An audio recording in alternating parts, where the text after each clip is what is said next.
Bismillahirrahmanirrahim.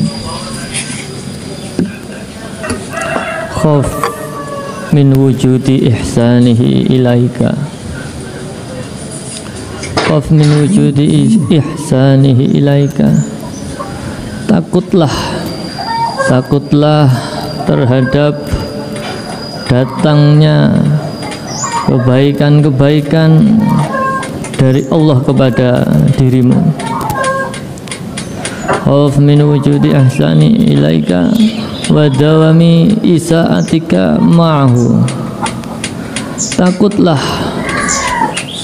terhadap kebaikan-kebaikan yang didatangkan Allah terhadap dirimu, sementara dirimu senantiasa berbuat kesalahan-kesalahan atau berbuat ketidaktaatan kepada Allah.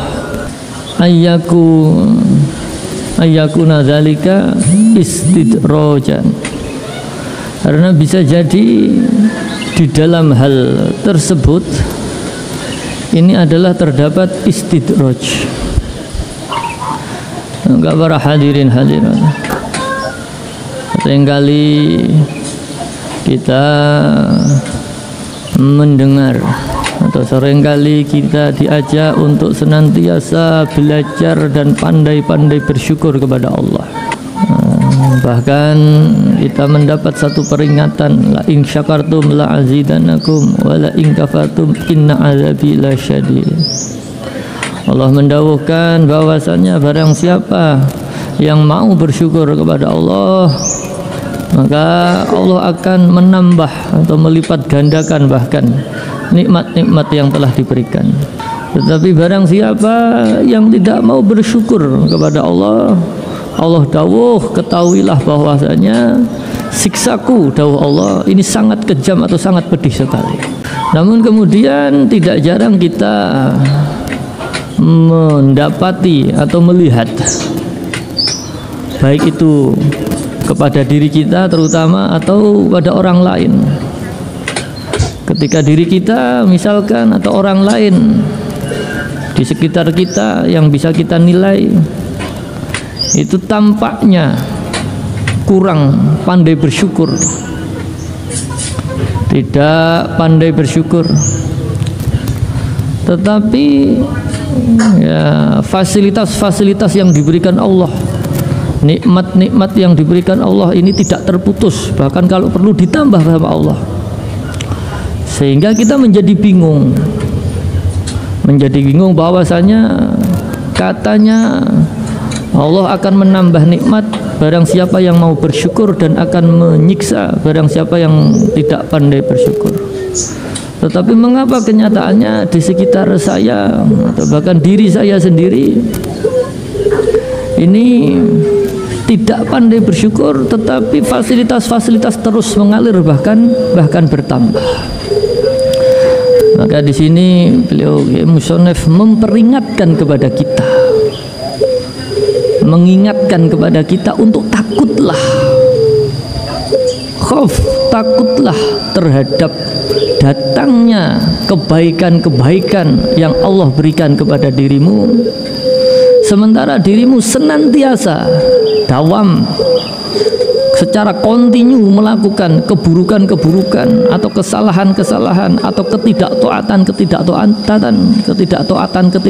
kepada Allah. Karena apa? Karena bisa jadi dalam keadaan tersebut ini ada istidraj. Apa istidraj? Istidraj ini adalah sebagai bentuk perwujudan janji Allah, la in syakartum la azidanakum wa la in kafartum inna azabi lasyadid. Istidraj adalah ketika Allah justru memberikan fasilitas terhadap hambanya yang tidak mau bersyukur. Supaya apa? Supaya jatuh kepada lubang yang lebih dalam. Jadi nun sewu, kalau saya mengibaratkan, ada orang berhutang, katakanlah hutang baik itu kepada teman atau kepada bank misalkan. Dia berutang katakanlah 100 juta dengan borek atau jaminan rumah dengan nilai 500 juta begitu misalkan. Kemudian orang yang pinjam tersebut ini tidak disiplin di dalam mencicil, yang seharusnya per bulan nyicil mungkin 5 juta, mungkin 10 juta, dia tidak nyicil. Sudah berbulan-bulan dia tidak nyicil. Tetapi oleh pihak peminjam, orang yang pinjam ini tadi tidak diuber-uber, tidak dimarahi. Bahkan kalau perlu ditambah fasilitas hutangnya biar tambah banyak hutangnya. Maka dengan demikian utangnya yang 100 juta ini tadi ditawari lagi, sampai utang lagi nggak apa-apa, sampai utangnya itu lebih dari 500 juta. Maka dengan demikian yang utang tadi tidak bisa nyaur, sampai-sampai rumahnya ya mau tidak mau dilepaskan. Bahkan kalau kurang ini sampai cari-cari utangan di tempat lain untuk gali lubang tutup lubang, atau bahkan kalau perlu sertifikat saudaranya ini ikut digadaikan. Maka Allah demikian, la in syakartum la azidanakum wa la in kafartum inna adzabi lasyadid. Maka adanya Allah mengistijraj seseorang ini bentuk perwujudan janji Allah. Allah itu kalau sudah dawuh maka pasti terjadi. Allah kalau sudah dawuh, jangankan Allah digambarkan dalam ya istilah Jawa sabdo pandito ratu. Maka ketika seorang raja berkata itu seperti sabdo, seperti sabdonya seorang pendeta yang akan terjadi. Ini hanya manusia setingkat raja, apalagi Allah. Ketika Allah sudah dawuh, ini pasti akan terjadi. Termasuk dawuh la in syakartum la azidanakum wa la in kafartum inna adzabi lasyadid. Karena apa? Karena kalau masih utang 100 juta ini tadi langsung ditagih mati-matian, dia mungkin masih bisa mengusahakan untuk melunasi utangnya yang 100 juta sehingga rumahnya jadi tetap utuh. Rumah saudaranya tetap utuh. Dia tidak tambah utang ke tempat yang lain.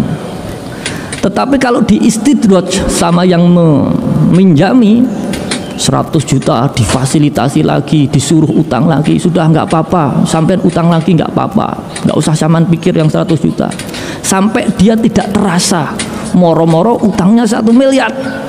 Maka ketika jatuh tempo, mau tidak mau yang memberi hutang ini akan lapor polisi, mau tidak mau akan terjadi yang namanya eksekusi. Maka demikian pula kita kepada Allah para hadirin.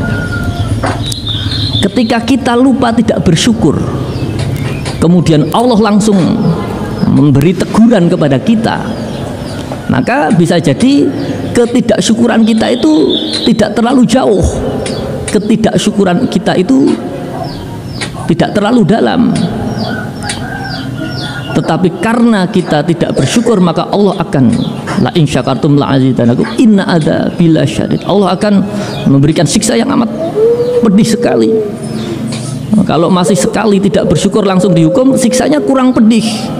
Maka oleh Allah diistidraj. Semakin dia berbuat salah, setiap kali dia berbuat salah, Allah justru akan menambah fasilitas atau nikmatnya. Dia melakukan maksiat sekali, ditambah nikmat satu lagi. Dia melakukan maksiat lagi satu kali, ditambah lagi nikmat lagi. Sehingga dia lupa bahwasanya dia sedang senantiasa berbuat maksiat. Akhirnya apa? Akhirnya dia tidak sempat untuk memohon ampunan atau maghfirah. Inilah digambarkan dalam bahasa manusia, digambarkan dalam kitab Al-Hikam ini sebagai ya tipuan dari Allah. Ini bahasa Al-Hikam. Kalau difahami dalam bahasa umum ini terkesan kurang baik, masa Allah menipu begitu. Tetapi ini bahasa Al-Hikam yang penuh dengan kiasan. Maka digambarkan istidrajnya Allah ini semacam tipu daya orang perbankan kalau dalam dunia hutang piutang. dilulu biar tambah jeru. Maka ketika proses eksekusi ini dia sudah tidak bisa mengelak lagi, sehingga rumahnya terjual, rumah saudaranya terjual. Maka ketidaksyukuran kita yang terus menerus ini oleh Allah dibikin lebih dalam, biar terus tidak bersyukur, biar terus tidak bersyukur, biar terus tidak bersyukur. Dihapusi dengan diberikan nikmat-nikmat tambahan, sehingga dia tidak merasa kalau dia itu belum bersyukur, sehingga tambah jeru, sampai-sampai lupa memohon ampunan atau maghfirah kepada Allah. Karena apa? Karena kalau dia sekali berbuat salah kemudian langsung meminta maaf, maka Allah pun di satu sisi yang lain menjanjikan barang siapa yang betul-betul mohon ampunan, Allah akan memaafkan. Maka oleh Allah diselimurkan supaya seseorang tadi lali gak sampai minta maaf. Terkesan kejam, memang la in syakartum wa azizanakum illa wa la in kafartum inna azabi lasyadid. Terkesan Allah kejam, ya memang didakwakan begitu. Terkesan Allah jahat nun sewu dalam bahasa manusianya. Ya memang sudah diperingatkan kita. La in syakartum la azidanakum wa la in kafartum inna azabi lasyadid.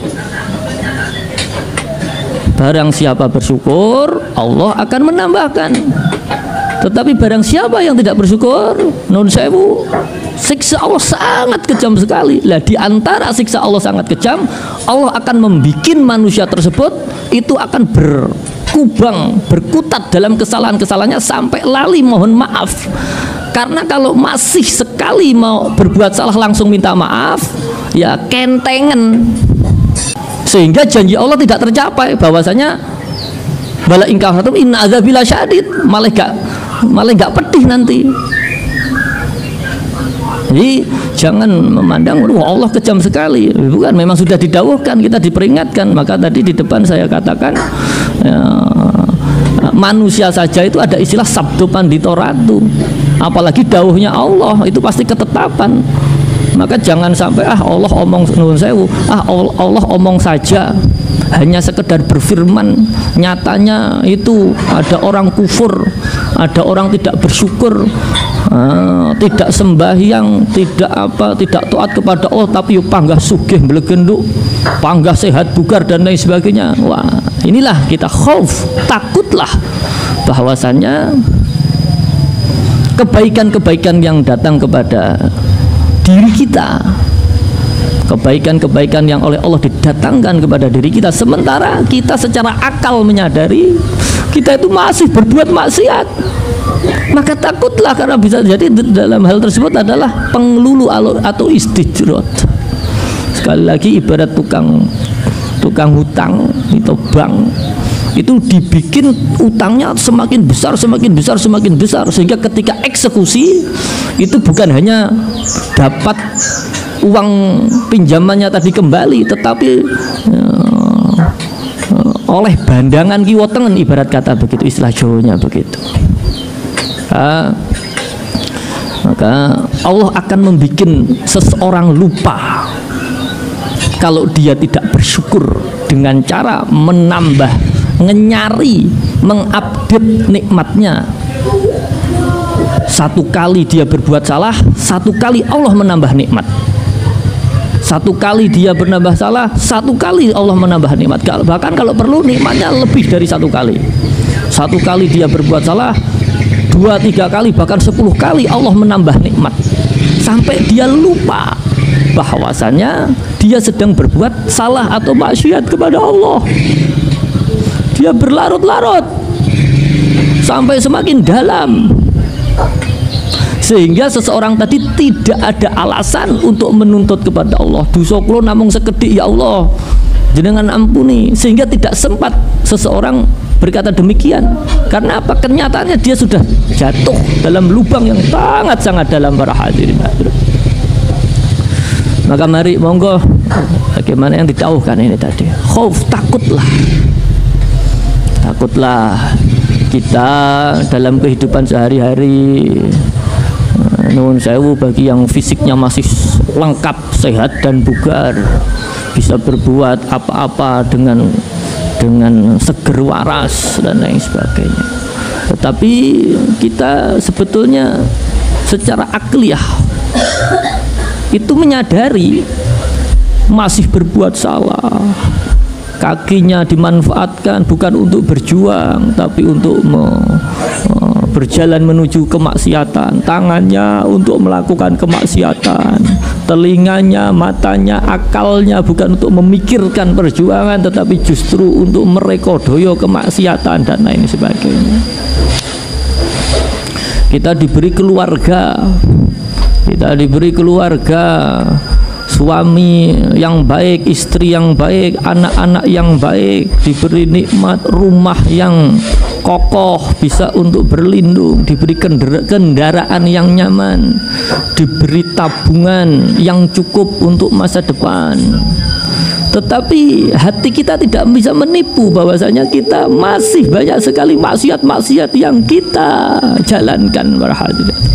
Maka takutlah hal tersebut bukan murni nikmat, pemberian yang Allah ridhoi, pemberian yang disertai barokah, tetapi bisa jadi hal tersebut adalah pemberian istidraj, para hadirin hadirat, yang jika kita tidak waspada, kita akan jatuh dalam lubang yang sangat dalam sekali, sampai-sampai kita lupa untuk memohon maghfirah, ampunan kepada Allah. Dan saking lupanya kita sampai keburu meninggal dunia, para hadirin hadirat. Hingga kita meninggal dunia belum sempat memohon ampunan maghfirah kepada Allah, belum sempat untuk memohon pertolongan syafaat beliau Rasulullah sallallahu alaihi wasallam, belum sempat memohon ya nadrah beliau Ghazi hada zaman radhiyallahu an, para hadirin hadirat. Sehingga kita meninggal dalam keadaan kesombongan dalam hati kita dengan dosa-dosa kita, para hadirin. Mungkin seseorang yang sudah berusaha mohon ampunan pun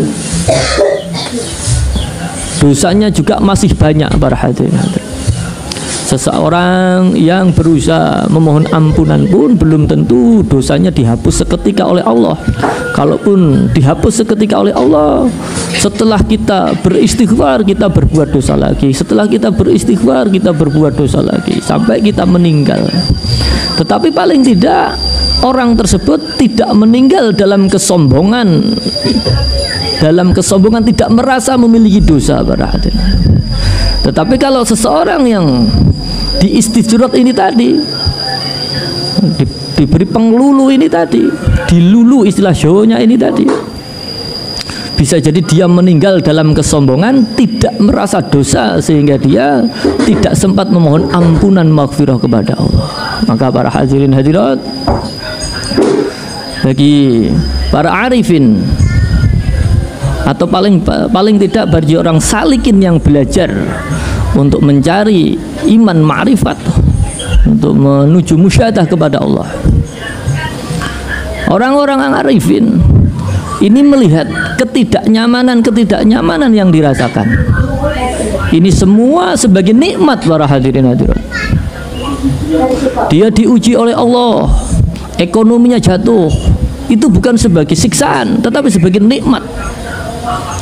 Dia diuji sakit yang berkepanjangan, sehingga dia merasa tidak nyaman, sholatnya tidak bisa maksimal, jamaah tidak bisa maksimal, mujahadah berjuang tidak bisa maksimal.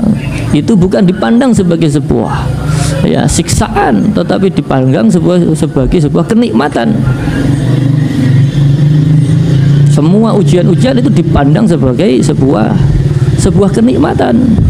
Artinya kenikmatan berarti Allah belum mau kita terjerumus semakin jauh di dalam lubang kemaksiatan kita. Artinya demikian.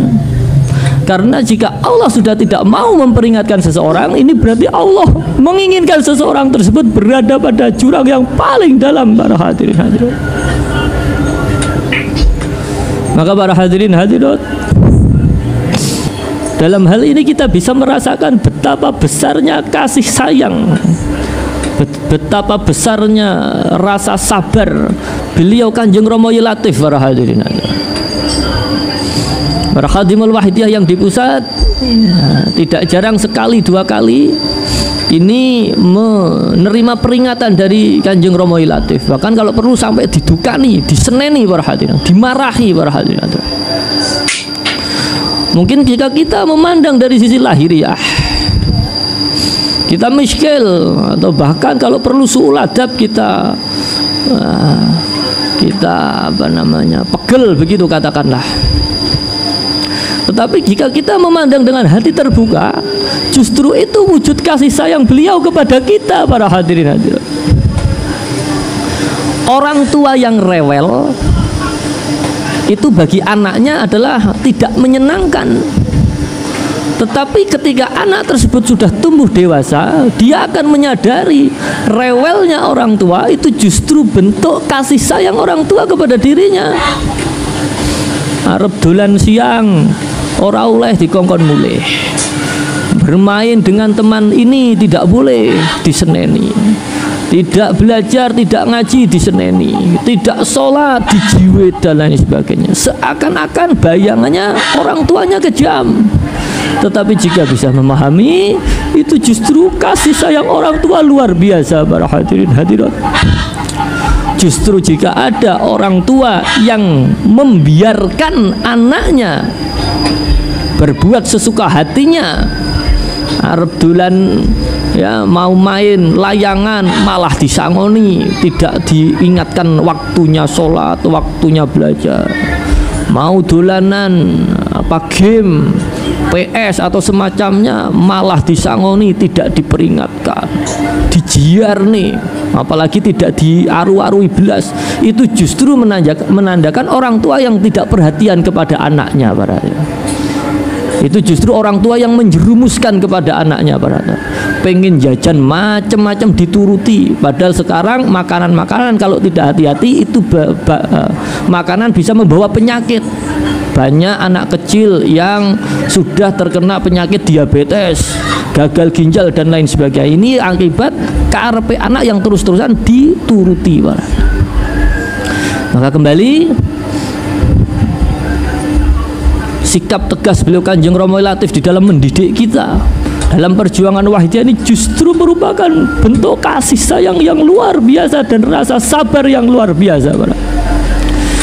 Tidak jarang santri kedunglo atau khadimul wahidiyah yang ya sedikit ya tidak mengikuti aturan, diseneni, didukani dan lain sebagainya. Ini justru bentuk kasih sayang yang luar biasa. Tetapi para hadirin hadirat, ini nun sewu tidak saya sebutkan orangnya atau namanya. Ini yang berbuat salah oleh Kanjeng Romo justru dijiar nih para hadirin hadirat. Tidak pernah didukani para hadirin hadirat. Sehingga akhirnya apa? Dia terus berlarut-larut dalam kesalahannya, sehingga hari ini dia terlempar dari perjuangan wahidiyah para hadirin hadirat.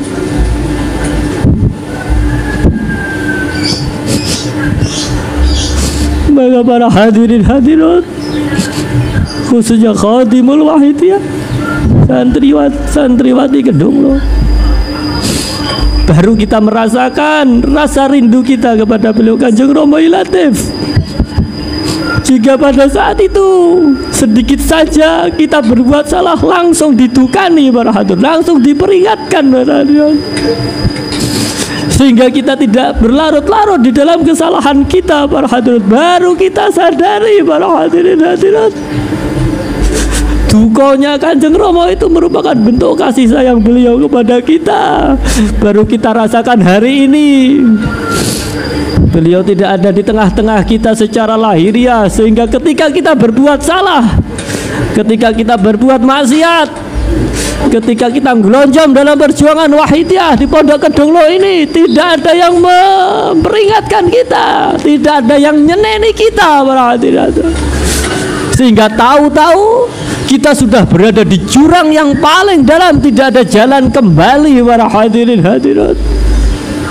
Itulah yang didawuhkan tadi ketika Allah menerapkan dawuhnya, la in syakartum la azidanakum wa la in kafartum inna adzabi lasyadid.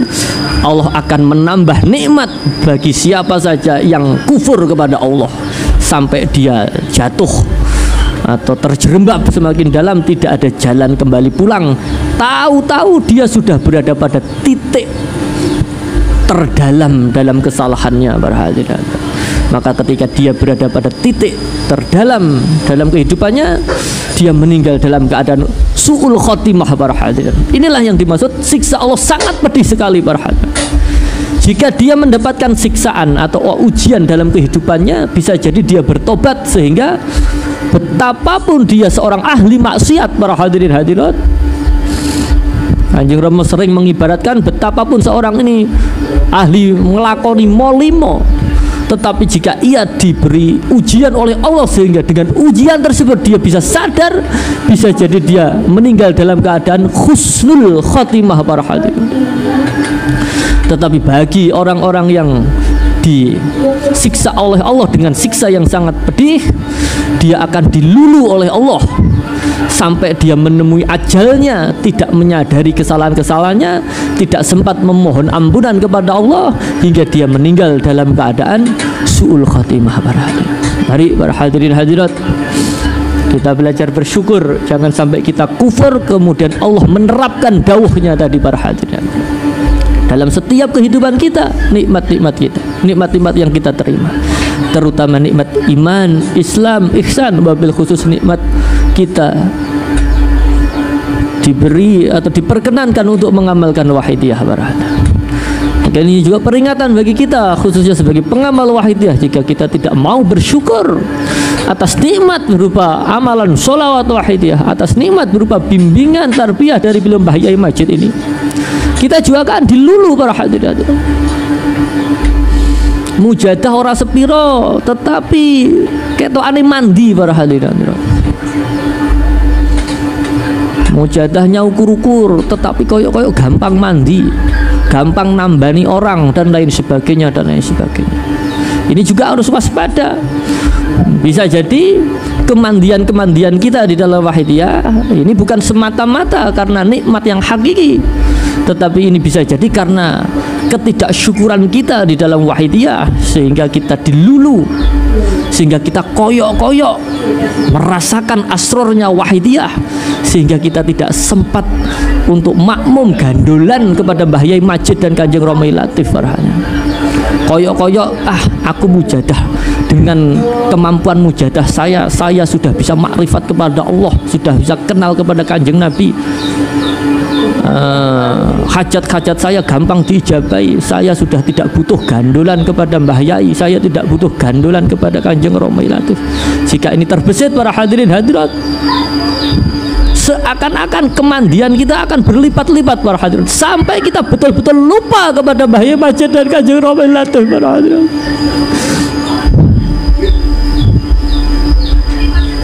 Maka jika demikian, kita hanya kenal wahidiyah atau mengamalkan wahidiyah kulitnya saja, koyok-koyok kita bisa musyahadah kepada Allah, para hadirin hadirat. Tetapi sejatinya kita terjerembab pada jurang yang paling dalam, karena kita menjadi orang yang meninggalkan Mbah Yai Majid, yang meninggalkan Kanjeng Romi Latif, sehingga kita tidak termasuk di dalam barisan yang disowankan kepada Allah wa Rasulihi sallallahu alaihi wasallam. Para hadirin hadirat, saya teringat termasuk yang terakhir didawuhkan beliau Kanjeng Romo kepada saya ketika beliau sudah gerah. Yang terakhir didawuhkan kepada saya diantaranya adalah, aku ojo mbok tinggal, dawuhnya Kanjeng Romo demikian, para hadirin. Ini merupakan kalimat amar atau perintah, para hadirin hadirat. Maka para hadirin hadirat, jika kita tidak bersyukur, seakan-akan kita bisa merasakan nikmatnya wahidiyah tanpa gandolan benar Kanjeng Romi Latif, sehingga kita tanpa sadar meninggalkan beliau, para hadirin hadirat. Jika beliau memang berkenan demikian, justru kita akan koyok-koyok kemandian kita dilulu, para hadirin hadirat.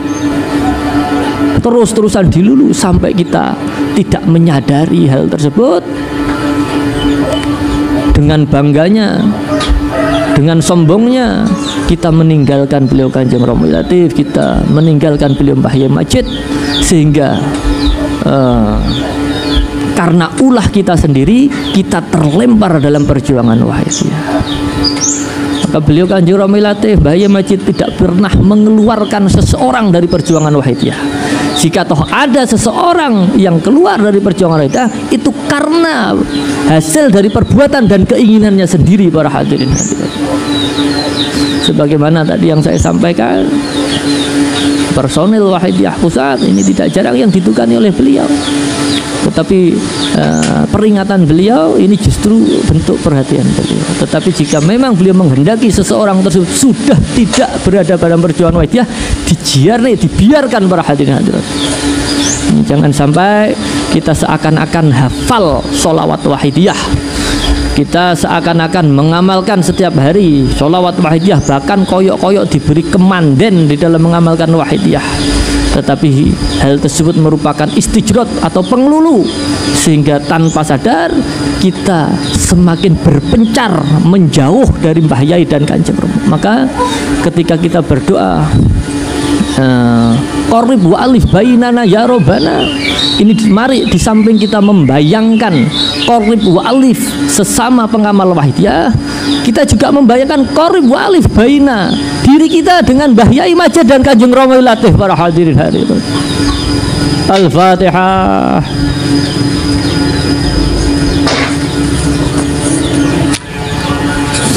Ya Rabbana Allahumma salli sallim ala Muhammadin syafi'il umam wal ali waj'alil anama muslimin bil wahidiyati li rabbih ya Rabbana fir ya sirif ta'wadina qarib wa alif bainana ya Rabbana.